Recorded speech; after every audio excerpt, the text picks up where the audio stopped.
Hi, I'm Nick Bellissimo, and I'm an Associate Professor of Nutritional Physiology and Director of the Nutrition Discovery Labs at Ryerson University.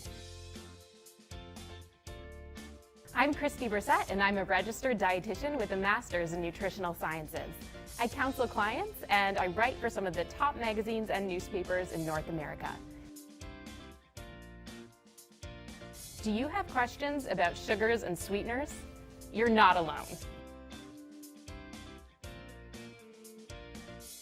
It can be really confusing out there with all of the conflicting media coverage as well as latest research constantly changing our minds about sugars.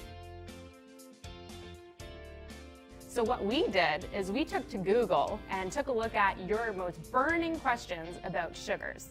And we're going to do our best to answer them for you today.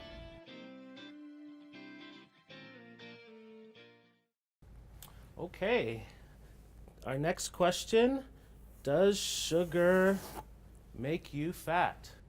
So the field of body weight regulation is actually quite complex and involves many factors that will ultimately determine whether you gain weight. The research suggests that consuming too many calories, and not just sugars, but starches, proteins, and fat, and not burning those calories off through physical activity can contribute to weight gain. Of course, it's not just about calories. We know that things like your genetics, your sleep patterns, and your social lifestyle may all play a role. If you want to lose weight, focus on getting fewer calories from the foods and beverages that you consume. It makes sense to try to satisfy your thirst with mostly water and to choose foods that are as nutritious as possible that contain a variety of carbohydrates, proteins, fiber, and healthy fats. You can still make room in a healthy diet for some of those what I call fun foods or higher calorie, less nutritious foods, but just have them in smaller amounts. Getting enough sleep and also increasing your physical activity level are important ways to keep your weight at a healthy level as well. And the sustainability of your diet is that other piece. So by including some of your favorite foods and occasional treats, it's going to be a healthy eating pattern that you can stick to over the long term, versus a diet where you tell yourself, I can never have my favorite foods again.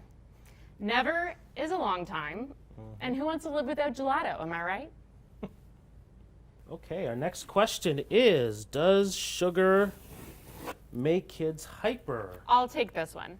Most research studies suggest that sugar intake is not linked to hyperbehavior in children, and it's also not linked to hyperactivity in people with ADHD. Researchers think that this myth or this supposed link between sugar and being hyper is really because foods that are high in added sugars tend to be served at special occasions. So holiday parties, recess, birthday parties, for example. And kids are running around because they're excited to be amongst their friends. So having a slice of cake at a birthday party or a special occasion, totally part of being a kid and enjoying life.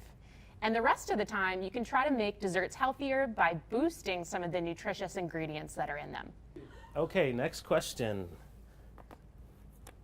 Does sugar give you diabetes? Well, if you have diabetes, you want to keep an eye on the amount of total carbohydrates that you're taking in throughout the day, and also make sure that you're spreading them out during the day.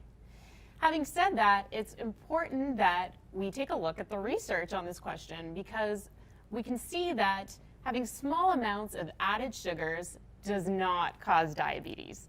And it can be part of a healthy diet for people who are living with diabetes.